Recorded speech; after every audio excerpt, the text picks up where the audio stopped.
who is he?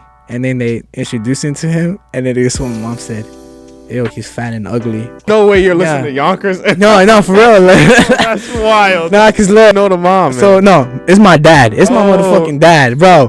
When I hit 129, my dad was like, fuck that. You're gonna eat meat now because you're fucking bony, dude. You're fucking bony. So once I started like freestyling, like, I remember I did like a women freestyle. No mess ups, no like reusing the same words all over and over again. Just straight freestyle. They're like, dude, since when the fuck did you learn that? It's practice, bro. Practice makes like perfection, bro. What's up? Hey, everybody. What's up? Well, happy beginnings.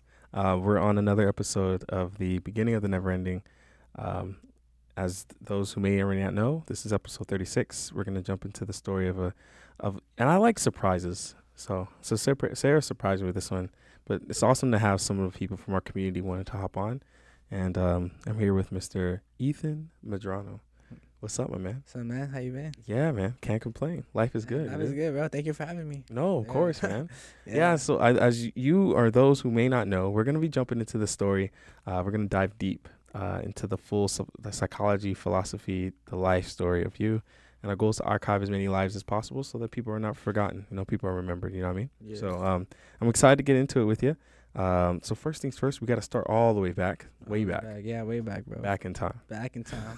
Do you know much about like your ethnicities, ancestors, where your like great grandparents are from, or like? Yeah. So my great grandparents, they were from El Salvador. So yeah. So both. Yeah, both of them. Oh, okay. Yeah. So my grandma, she was from she used to live in the capital city, San Salvador. Okay. So yeah, she's been living there for her whole life now, ever since the Civil War happened around 1982. So that's where like things kind of like went pretty bad, and it was actually like kind of hard from like my family. My dad was born at that time, and then two of my uncles like witnessed the war, like witnessed everything. Like it was pretty difficult. Like, so your mother and your father's side are both from El Salvador. Oh yeah, my mother too. So yeah. Yeah. Wow. So interesting fact, my mom's side, was sadly like, which is my grandma and grandpa, they had to like put her to her godmother to stay with her godmother for a couple of years in El Salvador. Oh. So yeah, so to like my grandpa and my grandma like basically like went to the United States without her, which was without their parents. No, yeah, without the parents. Like, they moved in with the aunt. Yeah, moved in with the aunt. In the U.S. Oh, godparents. The godparents. Okay. Yeah. So my mom stayed at El Salvador during the war, but to like my grandparents just went to the United States by themselves, and it was crazy. So wait. So they left your mom out there in El Salvador? Yeah. Yo. Yeah. With your godparents. Yes, with her godparents. Yo, yeah, that's wild. Yeah, it was crazy. I don't know what's the reason, but I guess it was like understandable reason because like. It was difficult because like she don't want I guess she don't want see her like my mom going through like the crossing border and all that it's like because it was difficult like crossing the border in like every country of course, especially the U.S. It's like moving by country so you hit Mexico and boom U.S. and the United States. Wait, hold on, they like this is like by car traveling. Oh, by car, dude, by car. So they're literally just they're just going straight shot. Yeah, just straight. See if they can make it. Mm-hmm. Wow. Yeah, even the same thing too with my dad. They seeked asylum essentially. I'm sorry. It's called seeking asylum. Yeah, okay. Yeah, sort of like that. So for my dad's side, like everybody, like the whole family, like left. All the whole family left. Like everybody had like got together. They're like, man, you know what? F this. We're out of here. Like we're out of here. Like, they took the whole family. Yeah, but unfortunately, like I really don't like saying this on camera, but I like. My great grandma, which is my grandma's mom from my dad's side, right, was part of a political party called the Peasants. Basically, the Peasants was the side of Oscar Romero. I don't know if you know about Oscar Romero. I do. Yeah, he's a priest in El Salvador who helped the poor, and he warned everybody about all the civil wars coming, and right. People didn't listen. So after 1 year after his death, people saw like what was going on. Like he knew the future, and then I guess like the other the guerrillas, which is like the other political party, shot him, and then from there, my great grandma was deeply heavy with the peasants, with the political party, with Oscar Romero. So I guess they try to Once I she saw guess, well, she saw things pop yeah, off. once these things pop off, like the guerrillas threatening the peasants. Oof. Yes, saying like if you don't, hey, if you like, if I see like the peasant, you know, we're gonna kill you and kill your family.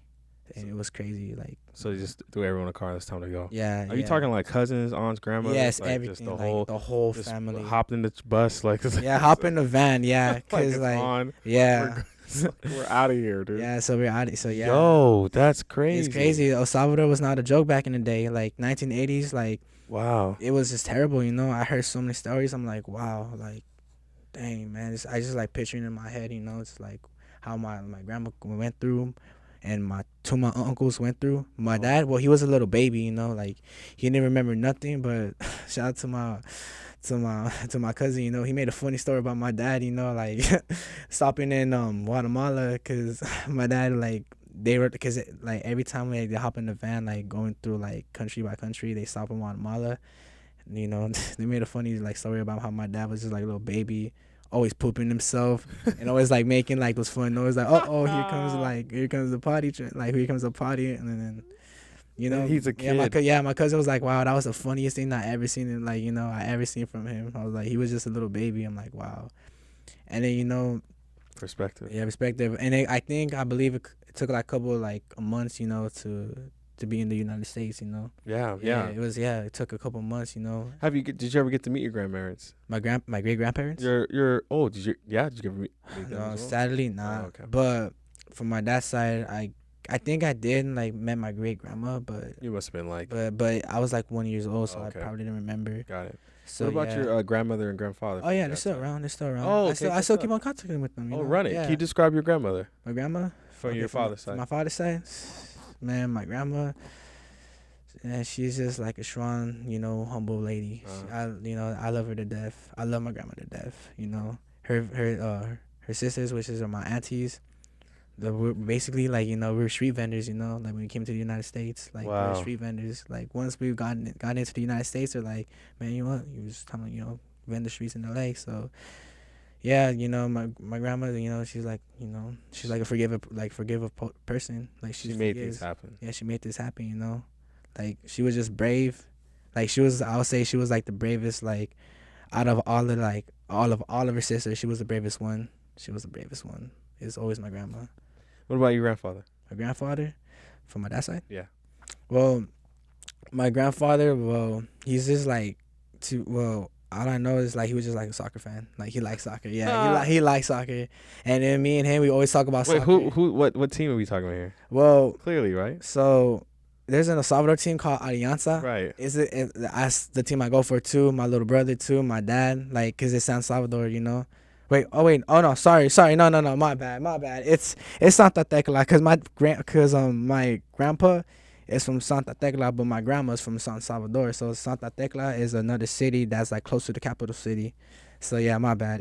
I believe it's Santa Tecla that he likes. But my dad loves Alianza because my uncle, which is like part of my grandpa's brother, like he put him on to watching Alianza games. Like when my dad went back to El Salvador, I believe, like after high school. Run it. Yeah. So well, I'll get to that story later. So since they moved to the United States, you know, like I guess like it was a hard time like to like find a place to stay. They started street vending, and then from there, you know, like to this day, like one of my aunties still street vends.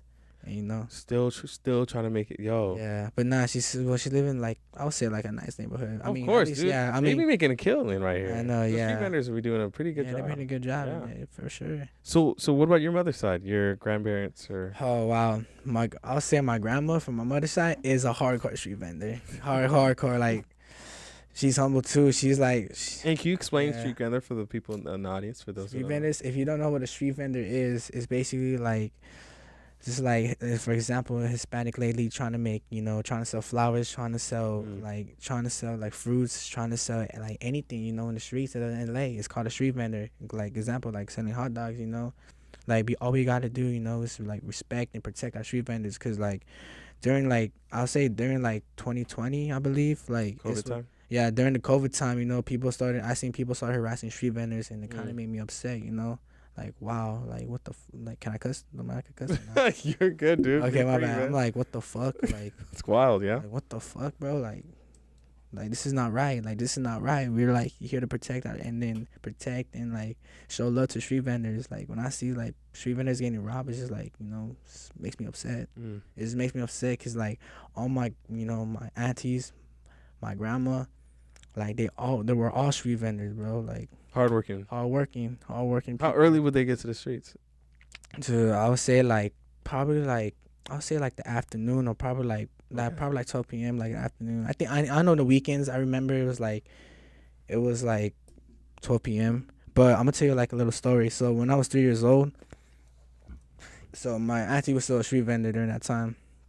I remember my grandma used to help her out, and then I remember she used to take me a lot to like, and this was in the Coliseum of USC games.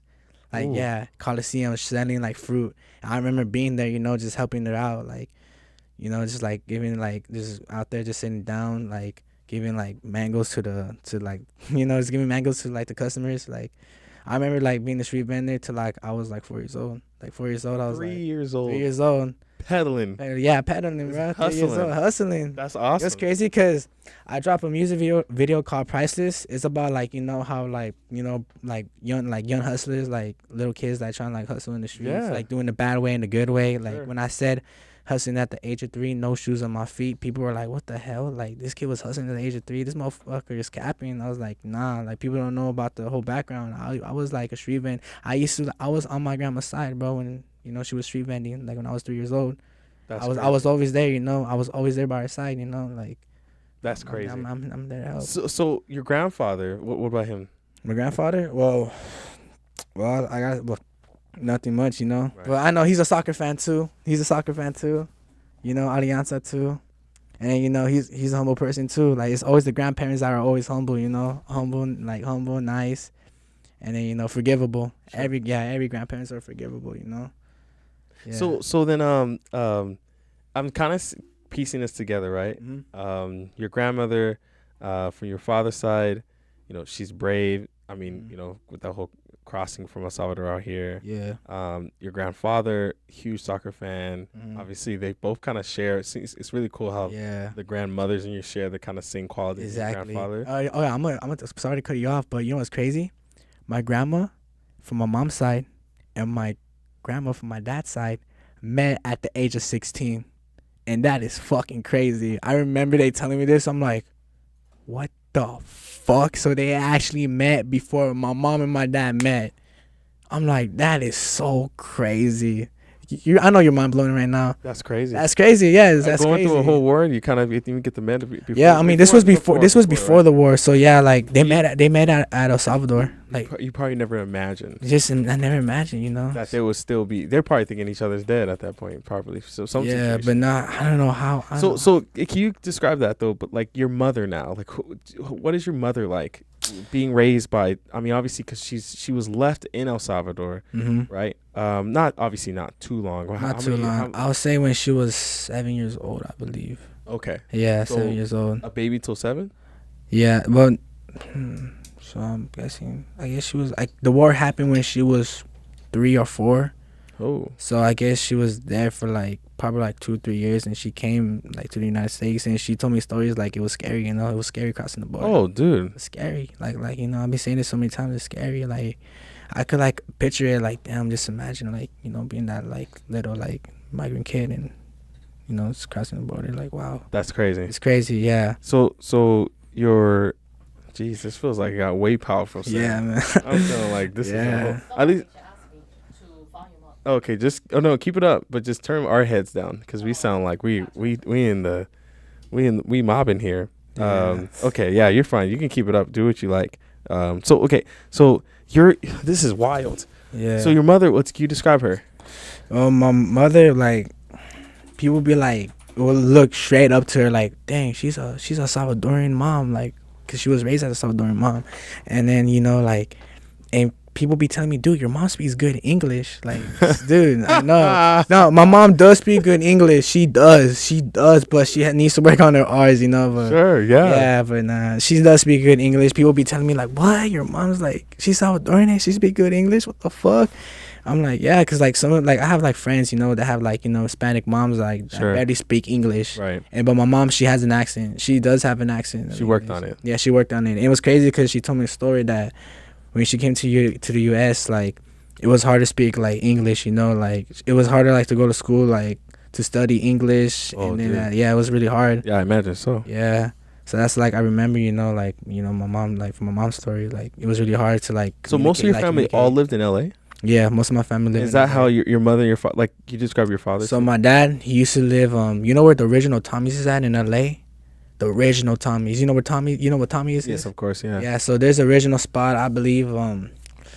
Chat, help us out. What spot is that? I need someone to Google search for us. Okay, so you said Tommy's in LA? Tommy's in LA, yeah. Okay. I'm trying to remember what spot it was, but because like to be honest, I was like not that, because I was like a kind of Korean town person, because my mom used to like live close to K-Town. K-Town. Yo, okay. Yeah. I mean, it was crazy because like, my mom like. That's crazy. Yeah, my mom's family always go by apartments in LA. Like wow, Right. till one day, her best friend, rest in peace. I don't want to get details of but anyways, but she told her like, oh look, Carla, there's an apartment that's in the like right here in like close to like K-Town, like you could like stay right there. And then from this day, my grandparents still live there. Wow. They still live there. We all like me and my mom be talking about it, like, dude, we should buy a house. Like we should buy it in my house. Like we should buy it in my house. Like it's been like 30 years since I lived there. For sure. Yeah. So you said your father's like what? How would you describe your dad? So, my dad, my dad, like, I feel like I have a person that me and my dad have the same personality, goofy, like cornball, I'm people be telling me like the stories about like how he was young, like I remember like he always tells me that he used to like kick it with his friends like outside of Tommy's every day whenever like there's a football game in high school. Like I just know about his high school story. So we gotta go to this Tommy's. Yeah. For real. Yo, we gotta go to this Tommy spot for real. Full stop. Sorry, continue. Yeah. So, yeah. Hey, who's on the chat by the way? Wait, any chance? Andrew. Shout outs to Andrew Garcia. Hey, JVS. JVS. Legend to make. I don't even know how to say your name. Echo Park, Silver Lake area. Hey, thank you, Garcia. That's dope. So Echo Park, I know exactly where that's at. Yeah. So we're gonna go to. I need to go check out that Tommy's, man. That sounds like are you still there? Yeah, still there. OG's still there. Original Tommy's still there. Shout out. Yeah, Echo Park is no joke too, especially around that time. Yeah, it's like no joke. Yeah, let me fix my hair real quick. My bad. No, you're good. Yeah. So okay. So describe you. Like, do you know how your parents met or anything like that? Or so, this is a funny story. I found this out like Okay, I know how they met, but when my mom told me about her first impression of my dad, my jaw dropped. Like my jaw fucking dropped, bro. So, my dad met, of course, because of their parent, like of their moms. Like my grandma and my other grandma, they met in El Salvador, and they stay in touch. When they moved to the United States. And I remember like when my dad met my mom, cause my my grandma. I remember my dad told like his cousins, like, oh man, who's this? She's kind of cute. And then my cousins told my mom, like, oh look, hey, my cousin thinks you're cute. And then my mom was like, wait, who is he? And then they introduced him to him, and then this is what my mom said, ew, he's fat and ugly.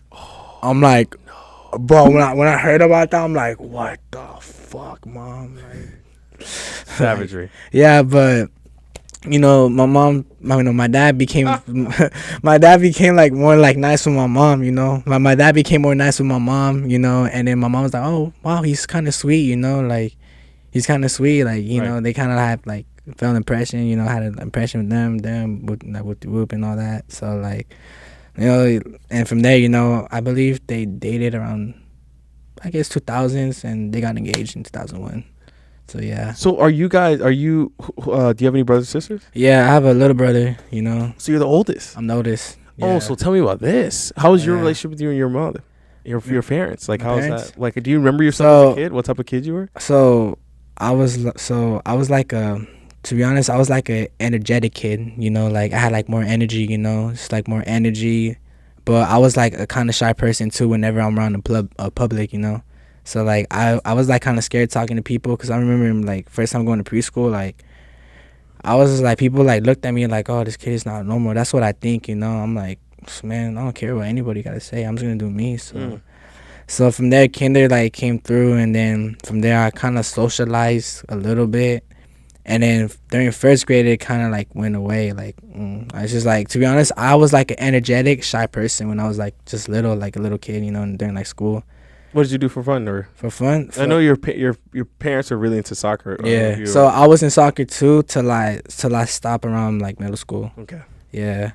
So I tried out for the soccer team like in my sophomore year in high school, but I didn't make it, so I didn't care. I was like, I'm just gonna do my own thing. So yeah. So like my activities during the time, like I used to watch a lot of wrestling. WWE? Yeah. Yes, WWE. No. Ruthless aggression era. The ruthless aggression era. I would say that was my era there in that time. He said ruthless aggression. Yeah, because like I was just like a wrestling fan, like a hardcore wrestling fan during that time, and I always talk about it with my friends, you know, and then people be like, you know, it's fake, right? And I didn't believe them during the time, you know. And then I remember bringing Rey Mysterio lunch bags, and people would be like, what the heck? Rey like, Mysterio. Yeah, Rey Mysterio. Yo, that's Rey Mysterio. I do. You know what's time. crazy, bro? I don't know if you know this. WrestleMania was over there in LA like a couple months ago. Yeah. So Rey Mysterio had a meet and greet in Rosemead, which is like close by to my house. Oh my god, dude! I didn't got the chance to meet him, which sucks, dude. Because it was a whole line. It was so packed. I'm like, dude, I don't think we're gonna make it. And then people were like saying, yeah, he's gonna leave around 4. And we were like, dude, we should have got there like early, dude. I'm like, yeah, I know. Me and my friends are like, we should have got there early. I was like, dang. You know what's crazy is that like these. But at least I got to see him in person, though. No, dude. Yeah. You know what's crazy? It's just these small moments like that was what makes stories really interesting. Yeah. How even that kind of you as a child would watch WWE and got to see these people. It makes it so much more fun. So, any of your friends was down into WWE as well? Or is it just not really? You had no one to talk to. No one to talk to. Like you said you had a little brother, right? I have a little brother. Yeah. How old was the difference? So my brother was born in 2011, so I believe he's like 12 years old. Yeah, he's 12 years old. Oh, okay. So he's not really like nah, he was not really. He was like into the PG era, I guess. Yeah. But I did put him on to the ruthless aggression era, of course. Like I did put him on because my cousin put me on to Attitude Era, but you know I didn't got like heavy with Attitude Era, but I know it was good though. Attitude Era was good, but like he kind of like watched the PG era. What was it about WWE that you liked? It's just like, you know, the storyline, the acting, like the moves, like it was so fun. And I remember like I used to like do trampoline, like wrestling trampoline in my backyard, bro. And I always like, dude, man, imagine if I had like bring my friends right here, like do an actual like wrestling event. That'd be so sick. But it never happened because, you know, our trampoline broke. So, you know, yeah, I always dream everyone's about trampolines that. Always break. Yeah, I always dream about that, you know, like dang, having a wrestling event in my backyard, like when I was just a kid, like wow.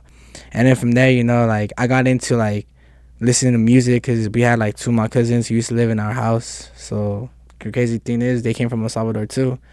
Yeah, they came from El Salvador too. Crazy. So you obviously you started getting into music as well. Yeah, I got into music. So was this middle school? Oh, it was elementary. You got into music in elementary. So I'm gonna give you What? Yeah, I'm gonna give you like a full background how I fell in love with music. So when I was around 2008, when the MP3 was released, you know, my dad put me on the T.I., Eminem, and Drake. Yeah. Pops. Yeah, my dad, like, I remember he'd be, like, bumping, like, CDs of T.I., Eminem, like, wow. And I remember bumping, like, T.I.'s, like, Dead and Gone, like, every single fucking day. I was just, like, bumping to it, like, this is catchy, bro. I used to sing it every time, bro, and people be, like, laughing at me, like, what the hell? Like, you know, I like I told you, you know, I was, like, energetic kid, you know, like, I was, like, into music, like, heavy. So, from there, like, around 2011, I got back into music again, like listening to music. I used to listen to like back in 2011, I got put on to Odd Future Roof Game. Odd Future, Tyler, El Sweatshirt, Billo Tyler? Yes, old Tyler. I'm talking about old Tyler, like old Tyler. Like when he was homophobic as hell, dude. Like when he was homophobic. What was that song? He's the one he ate roaches. Oh yeah, Yoinkers, bro. Yoinkers, Wild. bro. I'm a fucking walking paradox, bro. I remember falling in love with that song. Like, wow, like me just riding my skateboard, like bumping that, like wild time right there. And especially like I remember listening to his Earl album, you know, like his Earl mixtape, and wow, I was like, wow, like this is like music right here. Like this is actually music. It's like it reminds me of like, you know, like every skater kid wants to do. There's no shot you're doing this in elementary school. No, this hasn't had to be middle school though. Well, there's no way you're listening to Yonkers. No, for real. That's wild. Nah, cause you know what's crazy? You know what's crazy? I could not believe. Nah. You know what's crazy, bro? You know what's crazy? I got put on to Tyler Creator by fucking watching Regular Show. Cause remember that one episode when Tyler was on it, and my cousin was like, "Oh my God, it's Tyler Creator." I'm like, "Who the fuck is that?" And my cousin put me on with music, cause if it's not for her, I won't be making music. I mean, thing is, you know, if it wasn't for her, that's crazy. I wouldn't be making music, like straight up. Cause my cousin put me on to them, and I fell in love. And from there, my friends put me on to Logic, like during his Young Sinatra days, like his mixtapes. So Young Sinatra, my friends put me on to Logic, and then, you know, I got put on to like MF Doom, because, you know, MF Logic, Doom. MF Doom. Hey, and shout outs to Bert Paulino. We see you in the chat. And then from there, you know, I got put on to Fora. Yeah, I don't know if you know Fora. I'm about to go and do my own research. So no, Fora back in the day, he was different. Like, he was so fucking different. Like, he was good. I'm like, dude, he's gonna blow up. But unfortunately, good news is he did blow up, but he's not making the same music how he was back in the day. I mean, I'll say I'm kind of proud of him, but at the end of the day, at least he's living his dream. I mean, he's still depressed. Like, I get it, but like, he's like, I guess like fame kind of like messed up his mind state, you know. Like, he's acting so you're crazy. Like in music. Like, I'm in music. You're like reading up on it. Reading up, catching up on it, making sure you understand what's going. Like, yes. What's your news outlet here? Like MTV, or like what you on, like? Because what we're talking about 2011. So 2010, it was during like, I'll say the underground hip hop blog days. Instagram. So I'll say MTV too. World Star Hip Hop, I believe. World Star for sure. Yeah. So I'll say like, you know, YouTube. Of course, YouTube. You know, YouTube was a really big thing. YouTube for sure. And then, you know, like from there, you know, like the heavy artist I studied was Joey Badass and Capital Steez.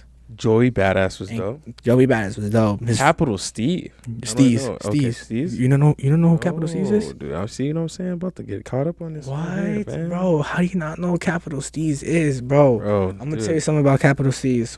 Put me on. Okay, so I was like heavy on Joey Badass, like during like probably like elementary and 5th grade, and then, you know, like elementary. I can't believe this right now. Elementary. That's elementary, bro. That's like I'm like me saying I'm into like Mobb Deep, or like because like it was crazy around 6th grade. I was like into Death Row, and I'm in elementary school. Yeah, I mean, I did listen to Tupac back in the day. I was like a heavy Tupac fan. Like, used to wear his shirts like in middle school. People be telling me, "Yeah, you can't wear that." I was like, the counselors too, like, why? It's a music artist. Like, what the fuck you want me to do with it? What, you want me to like flip it inside out because I'm gonna look like a fucking retard? Like, what the fuck? You can't like let me do that, bro. Nah, man, like I was like into Tupac, Biggie. I got into like the old school cats. Oh yeah, speaking of that, going back to 2011. So you're not gonna believe this, but I was into Logic and Mac Miller at the same time. Mac Miller, because my other cousin was a Mac Miller fan. Like, she was a hardcore Mac Miller fan. Like, she's been on Mac Miller when he dropped his second mixtape, The High Life, and it was crazy. Like, she put me onto that songs like in The High Life. I'm like, wow.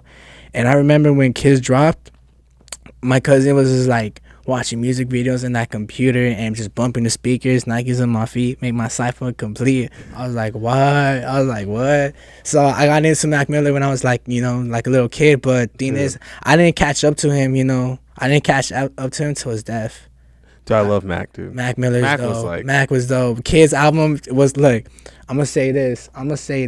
Kids album, I mean, it's a free album according to him, like mixtape era. Right. So I'm gonna say this: Kids is the best fucking mixtape I ever fucking listened to in my life. Like, this, it has to be the first, like the top mixtape I ever listened to. So you mentioned that music is a big thing. It seems like you and your cousin was really big into it. She helped you get into it.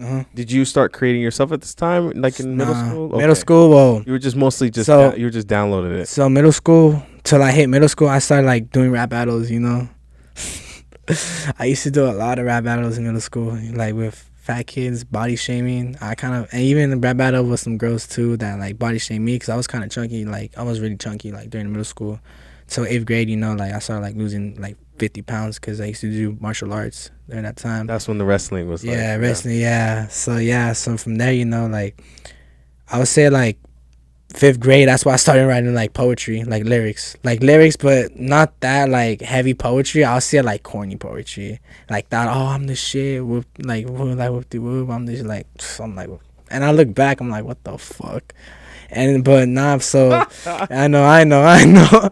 So like from there, you know, I started doing rap battles, and then I guess, you know, like 8th grade, I kind of like, you know, I'm like, you know, just do my own thing because like I kind of like music was out of my way. Like I started doing martial arts, became like a healthy kid, became a good kid, like a good kid I was, you know, like in 6th grade. Because like 6th grade, I was just like a mean, talking shit motherfucker. So yeah, like I was just like a talking shit motherfucker, bro, like corny, talking shit.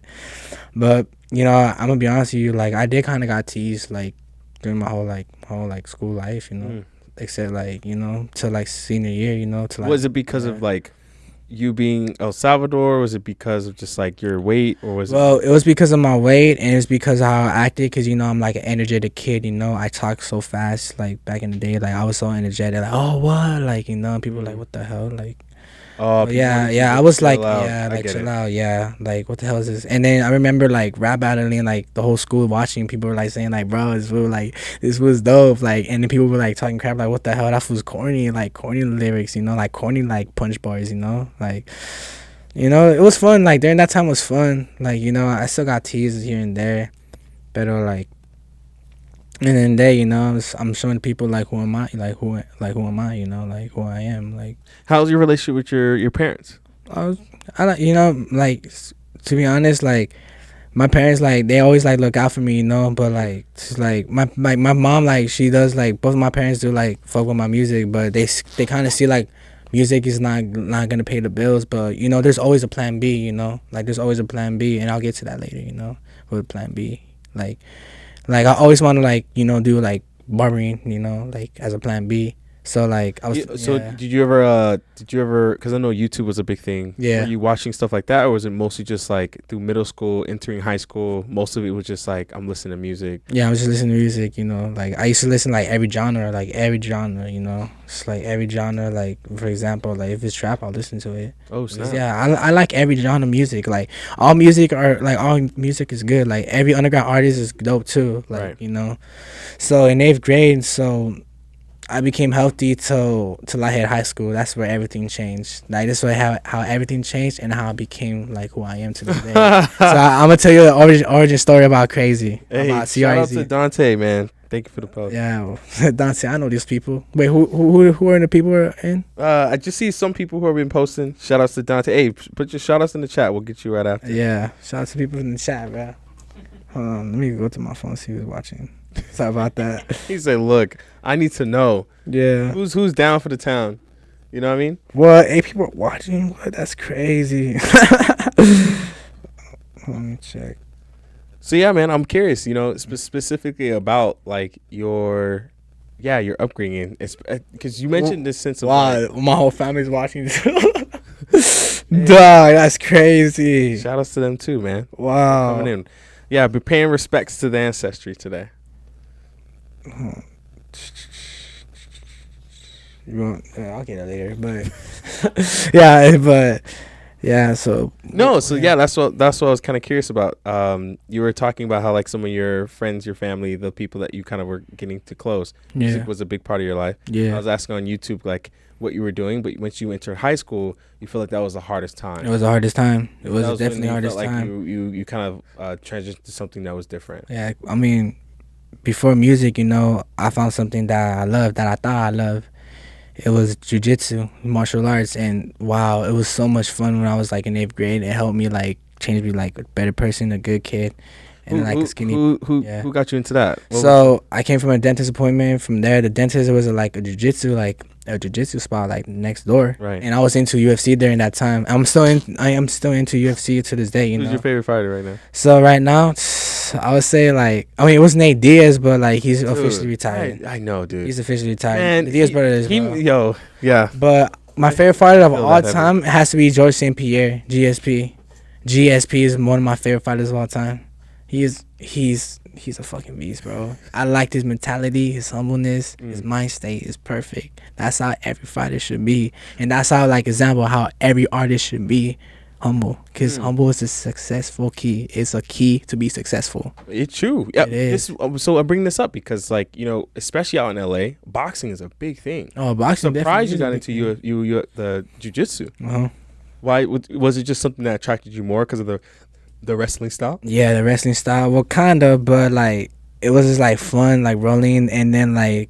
Like the conditioning, like I lost like 50 pounds because I was from 8th grade, I was 189, almost close to 200. Oh, yo. Yeah, in 8th grade. From there, I dropped down to 120, like around 135. You just cut. I just cut, but I kind of cut in the wrong way because I didn't use muscle, like lift weights. I just like straight run and jujitsu, water, smoothies. I don't know if you guys know this. I was vegan for 1 month in 8th grade.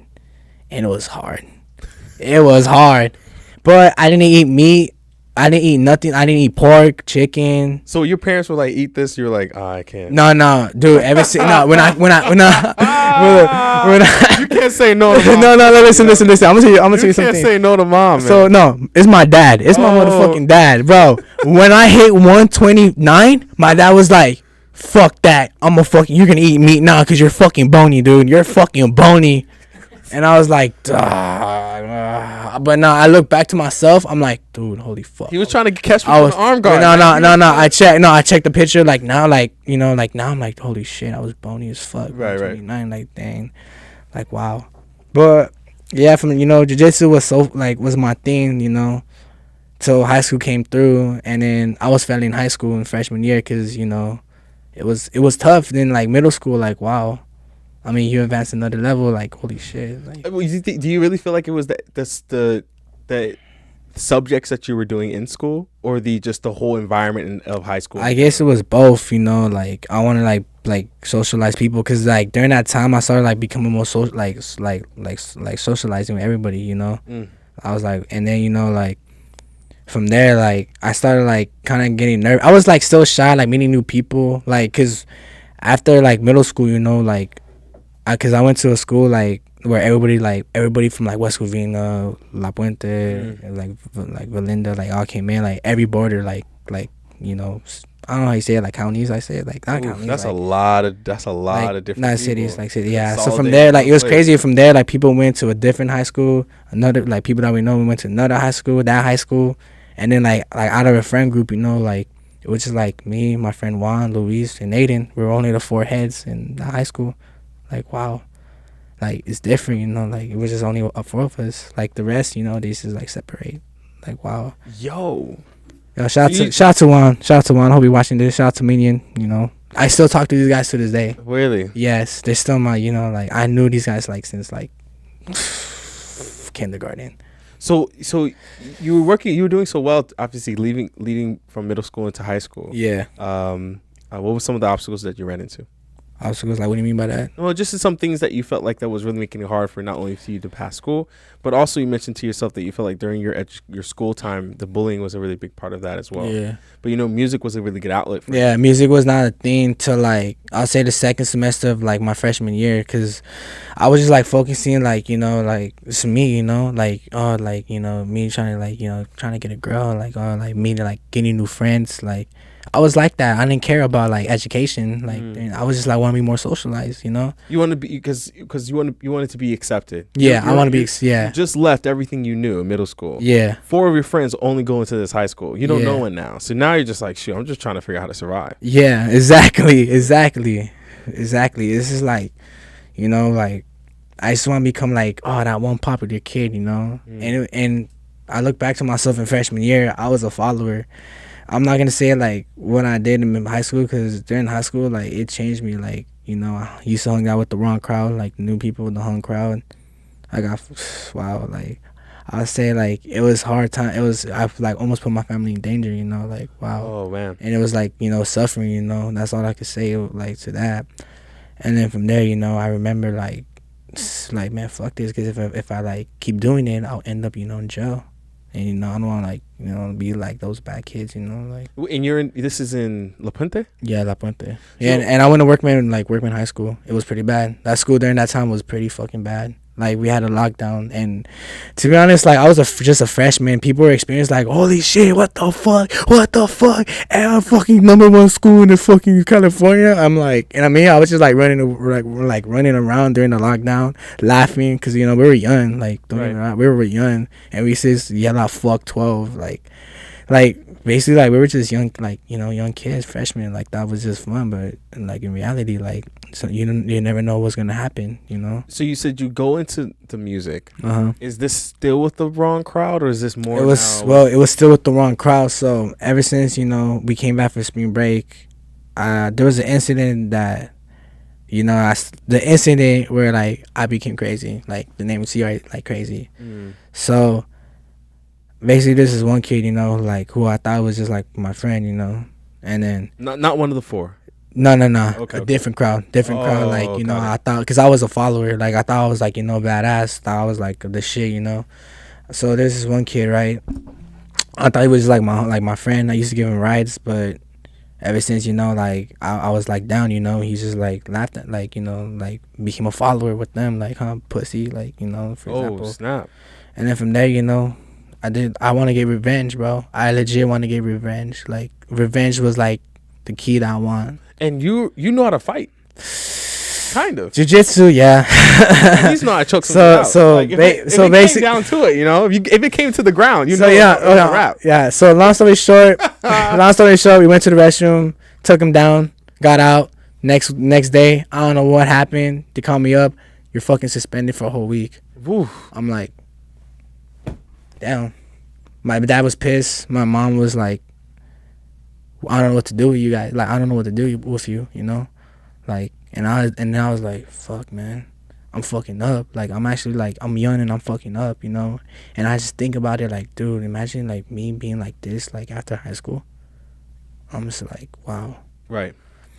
I'm just like, wow, dude. Like, fuck. Like, from there, You got frustration. Like, but from there, when I was in, like, suspended the whole week, what I did was grab my notebook, started writing again, started writing lyrics again, started writing poetry, started writing like about like, man, why am I fucking up, like, this is not right, I wish I was like a kid from last year, and like, I used to write that, I used to write a lot of poetry, like a lot of poetry, and it's like second semester. Have you ever went to a poetry slam? No, dude. I love poetry. I write poetry. Yeah. You ever thought about, like, I know you do rhythm in poetry. Yeah, right? Rapping. Yeah, right? rapping. Yeah. But like, you ever just like get those words off at like to any? I mean, So girls love poets. Like, girls love poets. But nah, there was a time like I showed it to my friends, not the bad kids one, but I showed it to my people I like hang out with, like my grade, cause like. So long story short, like when I was a freshman, I always want to hang out with the higher kids, like sophomores, because I'm like, man, fuck being a freshman, But I was like, you know what? And then I look back, like at the end of freshman year, like I should just hang out with like my friends. They warned me, like they actually warned me, and then I should have just listened to them, because those are the people that looked out to me, like since I was like, ride or dies, bro. Like since I know them since like preschool, kindergarten. And then, so I want to shout out some of the things I'm hearing in the chat real quick, just before I take a break. So Dante says Craz-E with the fire, saying much love for Craz-E. Shout out to Dante. Shout out to Dante. I know who Dante is, bro. That's a little homie, bro. Bert says since the Third Eye shit remix. I'm not sure what that is. Oh no, that's the old track. That's the old track. Sophomore year. Can't believe people are still looking through that, bro. That's crazy. Hey, so that's dope. Shout out to Bert. Shout out to Finesse Kids, Julian. Oh wow, that's my cousin right there. Shout out to the cousin, dude. During freshman year, Like my cousin was like there for me. Like he was always there. Like I remember, like I was like down, you know. He's always be like, "Hey, I got your back," you know. Like he's always there, you know. He was like a big brother, you know. I never had a big brother like that, you know. I always wanted a big brother. Yo. I always wanted a big brother. I mean, I have a cousin, you know, but he was like my big brother for just a little bit, but you know, like ever since he left Arizona with my uncle, cause like, you know, it was a better choice, you know, cause he came from El Salvador. Like, you know, it would be better if you stay over there. You know, I kind of like busted a tear like when I was little, like damn, like I'm not gonna have a big brother no more. I mean, he's still there here and there, but you know, he's busy. You know, he works night shifts. I still barely talk to him. You know, like we barely like, you know, like keep in touch with each other. At least Julian though. But Julian's the one. You know, I guess that was like my big brother. How was the rest of high school experience? So freshman year, I'll say it was just like a lesson. Like, oh, this is how it is. You know, like this is how it is. And in terms of like, this is how. This experience is gonna be. This is how this is gonna be. You know, if you don't act like this, if you keep acting like this, you know, you're not gonna survive. That's what I thought. You know. But sophomore year, my mom moved me to schools because she didn't want me like you know, stay in trouble with those kids again. I was like, you know, screw it, you know. From there, I went to a school called Wilson. Oh my God, I did not know anybody in that fucking school when I first stepped in that school. I remember I recorded it. I was like, this school's gonna be lame as fuck. Like I remember saying, I still got the video to this day. Like I still got it to this day. Like I remember like I still got the video to this day. Like wow. Like I'm gonna tell you about senior year at the end, because senior year was different. It was like what I wanted in high school. Oh. So yeah. So when I went to sophomore year, you know, like senior year, I was like I still like writing lyrics, and from there, like, I had a unreleased song called Little Sinatra. It was inspired by Logic, because I was, like, a Logic. Like, Logic had flow. Like, Logic had flow. Like, he inspired me to, like, I'll say Logic, Mac Miller, Fora, like, all their underground days during that time, including Joey Badass, Capital Steez, you know, like, that's where, like, I guess those, like, artists are, like, the only artists that inspire me, like, to make music, including, like, Tyler and Earl. Right. Like, and Our Future, you know. Our Future and Power Era, you know, Joey Badass has Power Era. Yeah. Like, those want me, like, to form, like, a rap group. But we'll get into that later with that rap group. But, so, sophomore year, I remember, like, I was just, like, nervous. Like, dude, I did not know anybody, bro. Like, what the fuck? I just looked around, had my pro club shirt. Because people were, like, we're different than, you know, than my old school. Because, like, I went to school in Hacienda Heights. I don't know if you know where that is. Yo, like, I do. Yep. Yeah. So, Hacienda Heights and La Puente are different. La Puente is little ghetto. Like, it's sketchy. But Hacienda Heights is, like, somewhat. Like, there's, like, nerd kids, like, geek kids, like, good kids who thinks they're better than everybody, like, sports kids, like, and me, I was just, like, looking around, like, with my pro club and them, and my dickies, you know, and people looked at me like, whoa, what the fuck, this kid is dangerous. Like, I wasn't like that. I was just, like, the way, like, how, like, you know, like, that day, because, like, you know, I told you, like, I want to fit in, you know, and then, it was like, your armor. Yeah, it was my art, yeah. Like, your armor, like my armor, yeah, my armor. It was like you were just like, it was like you're a soldier, like, yeah. I don't know what to expect. Yeah, what to expect. I remember like coming here with my pro club, my dickies. Yo, you're gonna catch me slipping, all right? With my Air Forces. Just real quick, I want to shout out to Julian. He said, "Always pops, ain't nothing gonna break us." He said he always got your back whenever. So yeah. Shout outs to Julian again. So you're in a different space. You're now in a different school. You're learning that this experience is something different. It's not like the same where you came from. Yeah. Being in Wilson, you're realizing you're with a bunch of geeks, especially Hacienda Heights. You're in a different world. It's not like as you know hood as it could be. You know, so you're gonna have to adapt again. Yeah, I adapt again, and I remember, you know, like some janitor pulled up on me. He's like, "Hey, you play baseball?" Because I had like a Dodger hat and had my last name on it. I was like, nah. He's like, I'm kind of new to this school. That's what I said. Like, I don't know what to say. Like, I'm kind of new to the school, you know. Like, he's like, oh, for real? Like, what school did you go to? I was like, I want to work, man. Fucking lame. Like, it's fucking lame, you know. And then like he was like, oh, hey, but right here is different, you know. You'll get to know people like this, you know, like that. I was like, all right. I remember like we had this homeroom class. Dude, I'm gonna tell you this. When I came to all the classes in my new school, my hands were fucking sweating because I'm like, oh my god, I'm fucking shy, bro. I'm having like, bro, I'm like, it's gonna be so fucking hard. It's gonna be so hard, bro. Knees like, weak, arms are heavy, mom's spaghetti. Eminem days coming back. For real, bro, dude, for real. But oh, we gotta switch the hat though. But like, I was just like, I remember going to classes. My hands were sweating. Like, fuck, dude. And people are gonna be like, oh, introduce yourself. Like, oh, nah. Like, I hate that, bro. Like, including you're in a new school and you gotta introduce yourself. Like, I'm like, what the fuck, bro? Please, teacher, I don't want to do this, bro. Like, miss, I don't want to do this, bro. But I was like, you know, fuck it, you know. So, like, I'm just gonna, like, tell people who I am, you know. Like, that's what I like. I like to, like, present myself. But if it's the right time, you know. Sure. But that time was not the right time. It was not the right time. It was not it. It was not the right time. But I remember, like, I was in PE, and then I saw a guy, you know, who makes music too. He goes by the name Daigo. Oh. And then, nah, man, we had like an up and down relationship, but I still talk to him, like, you know, here and there, and like daily sometimes, you know. I remember, like, he said, like, oh, you know, I make music too, you know, you could come check it out, like, you know, we could, like, record some of the songs, you know. And I showed him mine, and I'm gonna be honest with you, like, it was a time while I was still practicing. No flow, no nothing, just straight poetry, like, out of the blue, like, out of the flow, and there's no flow, and, like, no, like, you know, nothing on beat. Because I remember, like, during summer school in freshman year, I was still at work, man.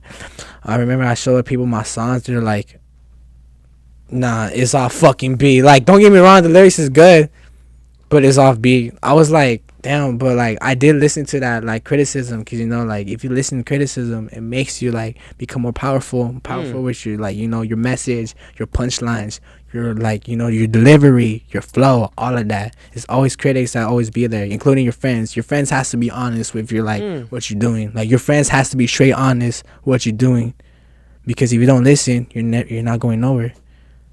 It's a good mentality to have. Yeah. I mean, one of the things I think is really cool is that you're trying to become a wordsmith in a way, right? Yeah. You gotta forge your sword. You gotta forge your words. You gotta get better at your craft. Yeah, get better at your craft. Master a craft, right? Master your craft. Build your own business. Make your own record label. You know, it's from there. You know, you got what you wanted. You're right, because most of the artists you looked at were underground. Yes. And so they were building, and so this is the inspiration for you. It's like, you know, I could be that as well. I can create this from scratch and build something of my own, just like these have paved the way, just like everyone else has. Just real quick, shout out to Brandon Hernandez. He says, "Yo, Craz, what's up?" So what up, Brandon? So so can you tell me about, like, did you guys end up recording music? Did you get to practice with him? So he told me straight up that I wasn't ready. So I was like, you know what, fine, I'm gonna keep practicing. So I have my plans out with the album I'm gonna drop, you know, like mixtape free album. According to Mac Miller, rest in peace. You know, I remember Mac Miller used to say, oh, I have a free album that's coming out. What's a mixtape was a free album. I remember, like, saying that, like, oh, I got a free album coming out. Like, what do you mean by free album? Fucking mixtape, dude. It's like, because mixtapes are free. Well, sort of though. But I remember, like, I used to, like, hyped up a lot, you know, like, oh, I'm gonna drop this mixtape, like, whoop-de-whoop. And I remember when I dropped my first song, like, on SoundCloud, right? And Audio Mac, not on YouTube, because I was kind of too afraid to, like, share that shit on YouTube. So it was. I respect the honesty. Yeah, but it was real. It was a song, like, on a J Dilla beat. Oh. Because I studied J Dilla during, like, high school. I started studying all producers, like DJ Premier, J Dilla, and of course MF Doom. You know, Lord Finesse, like Alchemist. Oh, yeah, Alchemist, dude. Alchemist, I love Alchemist. Okay, bro. dude, you know you're including Madlib. I study all of those guys. I'm like, wow. I used to, like, hop on the breeze freestyle, like, try, like, practicing freestyling. And I'm gonna be honest with you, like, during high school, I was afraid of freestyling too, because I was not that good. I always, like, messed it up because I was, like, scared, like, oh, what should, like, you know, it was, like, all over. To, like, you know, till I hit quarantine, you know, that's why I started, like, freestyling a lot with my friends, like that. What year is this in middle school? So, high school. High school. So, and sorry, I'm thinking sophomore year. So sophomore year. So I'll say 2020, like before COVID. Oh, so this is, like, recent. Like, yeah, like I was 15 years old that time. So yeah. You were in the lab. Yeah, I was in the lab. I had my own home studio. I remember, bro. Like I recorded. Like I bought a microphone, like you know, like $150 microphone before COVID hit. And I'm like, dude, just imagine, bro, like COVID, like, hit that time, it would be so difficult to find a microphone. But it was kind of difficult to find an audio interface though, which was kind of struggling. So from there, since I had my audio interface, and when COVID hit, I was like, dang, this is what I did. Since we're not gonna go outside, I'm gonna start recording. And write. And then from there, I kept dropping tracks that was like offbeat. I mean, don't get me wrong, it has no flow, it had lyrics, like it was alright. Like I look back to it, I was like, like it was just like a 15-year-old me, like. And then from there, like, we used to go outside here and there with my friends. Well, I don't talk to them no more because, like, we get into that a little later. So, like, we used to go out, like, skate, freestyling. And always be like, oh, keep on practicing. Once I started, like, freestyling, like, I remember I did, like, a 1-minute freestyle. No mess-ups, no, like, reusing the same words all over again. Just straight freestyle. They're like, dude, since when the fuck did you learn that? It's practice, bro. Practice makes like perfection, bro. Practice make it perfect, bro. Hey, how did that feel? I was like, it felt good. Like it feels so good, like you felt like you all the hard work, like wow, like all the hard work, like dang, it's like straight music, like straight like freestyling beats, like DJ Premier. I used to like bump Kanye's instrumental, like back in his like. I'll say the Drive Slow instrumental. That instrumental was fucking heavy, bro. Even Kanye was a good producer during that time because he used to work with Jay Dilla. That's the thing I know. And it's crazy, I studied a lot during quarantine. That's where I studied a lot about hip hop, like Tribe Called Quest. Ooh. Q-Tip, like his beats, like wow, the Yancey boys. Jay Dilla's like people, Yancey boys. I used to study a lot about hip hop, and then during quarantine, I used to study a lot about Capital Steez, and then it opened my mind because Capital Steez was just a peaceful person. All he wants is just peace, and I'm like, wow, he wants love and peace, and that's what I want too. I still don't want like people fighting over like stupid shit and have like show some love, and I feel like wow, that inspired me, like one of the things Perps, shout outs to Bert. Thank you so much for saying. He says, I remember hearing his early shit in the lunch line. Oh, like, okay, yo, hold on. For real. Okay, so Bethro is my producer, as I said today. I remember when I first met him, I believe it was my old friend, I call him Marciel. Yeah, Marciel. Sure. So I showed him my first single, like, hey, look, I dropped the song. He's like, it's not bad, it should be like higher, like quality should be better. And I remember like, he was like, oh, wait a minute. He's like, he makes beats too. Like, for real, I was like, yeah, I remember listening to beats. I'm like, oh, it's good. It's pretty good. And I remember like, we kept on in touch like during senior year. And then after senior year, he sent me a beat. I'm like, what the fuck? I'm like, yo, don't mind I could use this. And I can definitely give you credit. And to this day, I have an album, that free album, a free album that's coming out. It's called Bichos. It's inspiration by Mac Miller, kids kicking incredibly dope shit. But I don't know if you notice, Bichos is actually like saying kids, but a Salvadoran slang. So you want to hear something crazy? Yeah. So Bichos stands for, in my words, badass, incredible children hustling on site. So what's crazy? This is the poet in you, dude. Yeah, all that poetry. Yeah. True. So look, I had that album like off of my head, like on top of my head when I was a sophomore in high school. Like sophomore in high school, I used to bump a Mac Miller every single fucking day. We used to bump Kids, Faces. Well, I forgot this one album. Oh, Good AM. And then what else? I forgot. Macadelic too. And then, of course, The Best Day Ever. And, of course, The High Life. The first mixtape I got introduced to my Mac. But, yeah, I had, like, my plans out during high school, which is crazy. My music plans out, like, when I want to name my album, It's crazy. But back to the quarantine story, No, I want to catch up there. Bert says it's all love for real. I believed in him, and I believed in. Yeah. He believed in me for real. Yeah. So I met him. Not ready for the album. So. Yeah. I mean, Julian says, "On God, they're not ready, bro." Okay, look, I'm not. So basically, I'm not gonna say they're not ready, cause look, I'm gonna tell you this. I don't spoil my work, because why? If you spoil it, it's not gonna happen. I have potential. I have my hopes up. Because if you have your hopes up, it's for sure gonna happen. But if you spoil it, it's never gonna happen. Right. Because you know, like the only person yeah, who's gonna root for you is you. yeah, it's So me. You gotta. Because I always had my hopes up. Because back in the day when I was like a teenager, like 17 years old, when I in quarantine too. yeah, like, no, yeah, but nah, quarantine. I was like a little different. But when I was 17, I was like, well, we're kind of like skipping like the parts. But 17, I was kind of cocky, you know. Like I was cocky. Like I thought I was like, you know, good, you know. Like I thought, okay. yeah, I thought I was like all the like this, you know. But like I used to be like, man, this is gonna get like 10,000 views. But me, nah. To this day, I'm like, you know what? Because I dropped a music video and I'm like, oh my god, guys, we dropped 3,000 like K views. Hey, hopefully we have our hopes up if this goes up.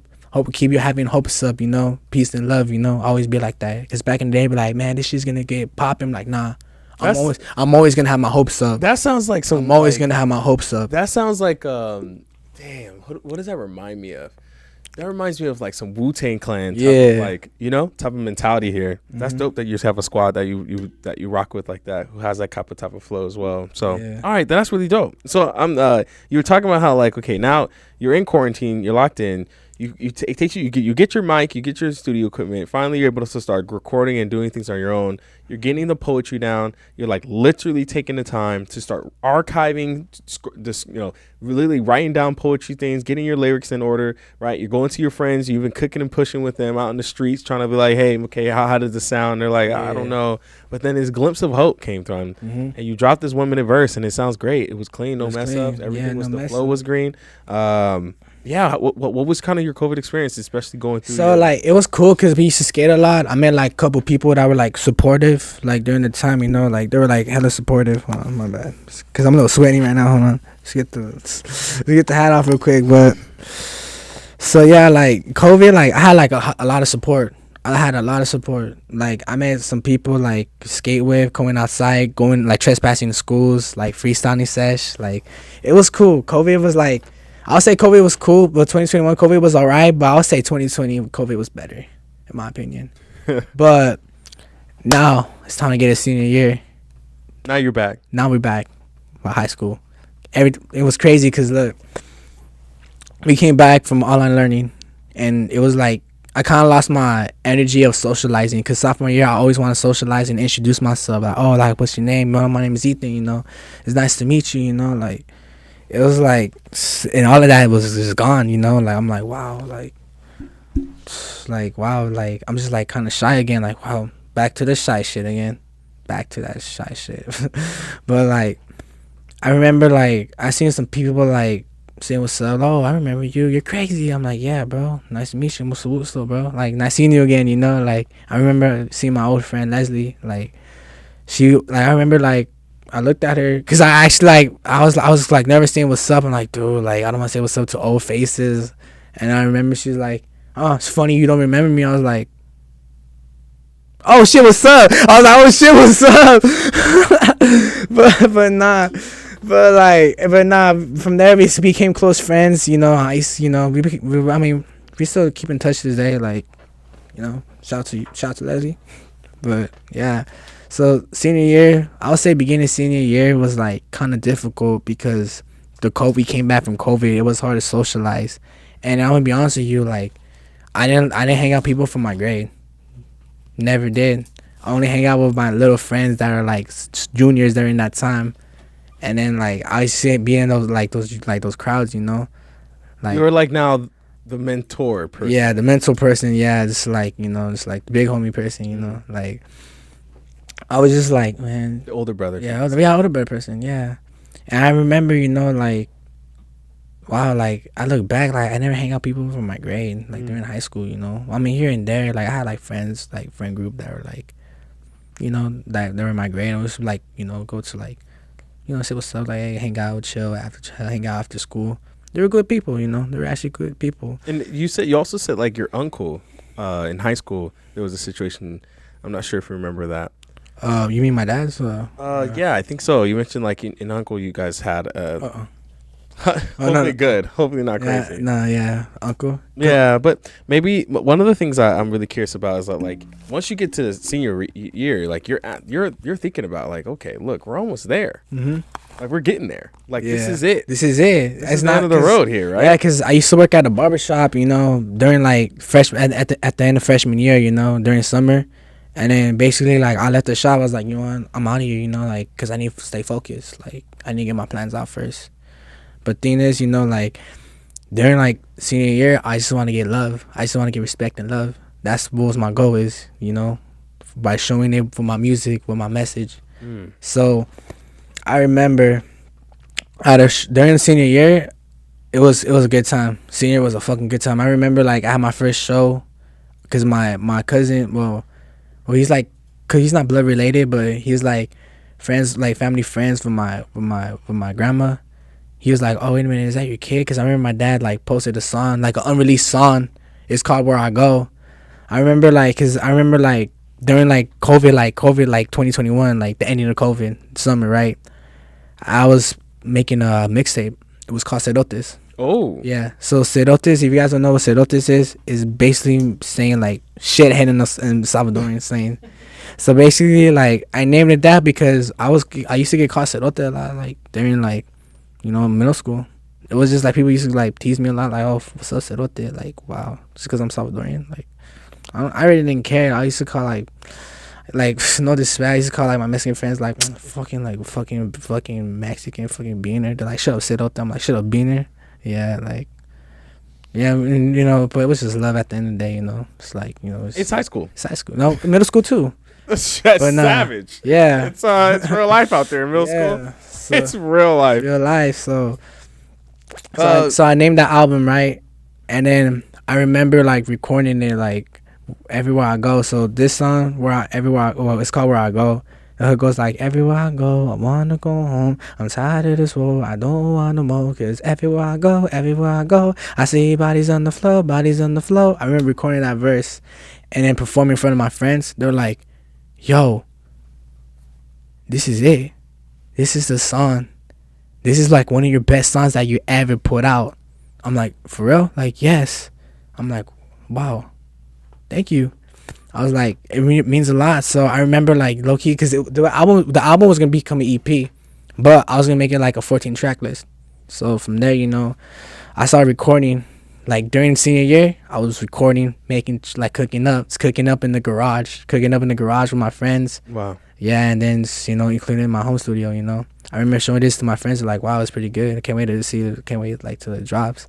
And your whole family's like seeing this process. Yeah, they're seeing this process. They're like, going wow. from elementary school now to senior running shows. Yeah. So probably your parent mother was like, oh my God, dude, what do I got on my hands? And I know, yeah. Form slowly into this individual. They're like, oh wow, okay, there's something here. Yeah. Right. How's that kind of been? Even your little brother's watching your. Yeah, my little brother was watching it too. You know, like my brother's like, wow, like damn, he's like, wow, my brother's an artist. Like, dang. Like I remember, like, I was gonna say that my brother was like, he's like, what are you like Kendrick or something? I remember telling me that, like, what do you think, Kendrick or something? I was like, nah, I'm just me. I'm just crazy, you know. So from there, you know, I remember hitting my first local show in East LA. It was around November. I remember, like, you know, like hopping on a microphone. Like I was kind of a little nervous because it was my first time performing with like strangers, right? And then I remember like recording like some single tracks that I recorded during the summer that were out already. And they're like, what the heck? This kid's a fucking beast. And then I told people my age. I'm 17 years old, coming straight out of California. And they're like, what? This kid's actually like, he's actually good. And like, it was a DJ Premier beat. And that's why people give respect. Like, what the fuck? Like, wow, bro. And I was rapping J Dilla beats, unreleased, all unreleased tracks, you know, in the Cerotes album. So I remember, like, shout out to MC Bundy. MC Bundy is like one of the promoters that I still, like, you know, keep on contact to this day. Wow. I remember, like, you saw me like, dude, you're 17 and you are a fucking beast, bro. Like, you're Salvadorian, you represent your country, you're like your family's country, you represent your city. That is so dope, man. We should keep on contact. But from there, you know, I never hit like local shows like during senior year. I just like only like, you know, like just record like, you know, songs like in my room, you know. Right. And then because I gotta stay focused, you know. And then from there, you know, I remember like I got invited to this party. I was with my friend Esteban, which is like the same grade as me, because Esteban's was like my best friend. I mean, he still is my best friend to this day, you know. Mom's calling me. Mama! But nah. Tell your mom, hey, I'm in a podcast right now. Hold on. Hey, I'm in a podcast right now. What's up? I'm in a podcast right now. We're on live right now. You're live. Yeah, you're live, Mom. Catch us right now. I'm good. Yeah, we're just live, you know. Shout outs to Mom, man. All right. I will. Bye. All right. Bye. That's love. That's love. You see, Mom still worries about me, homie. I have a track that's called "Mom Worries About Me, Homie." We're gonna play that track right now. Watch. When the real, we're gonna drop that track right now. But not. But not. Shout outs to all the mothers out That's there, the man. mothers, you know. Shout outs to all the moms out there. So, I remember like I was with my best friend, like Esteban. We were just chilling, and then some girl like came through, and then she like, shout out to Sabrina. Her name is Sabrina. We still keep in touch to this day. So I don't know who she was that during that time.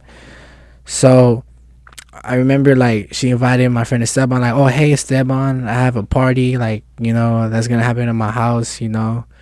And then like she was like, yeah, if you wanna like, you know, come through, you know, you're down to welcome.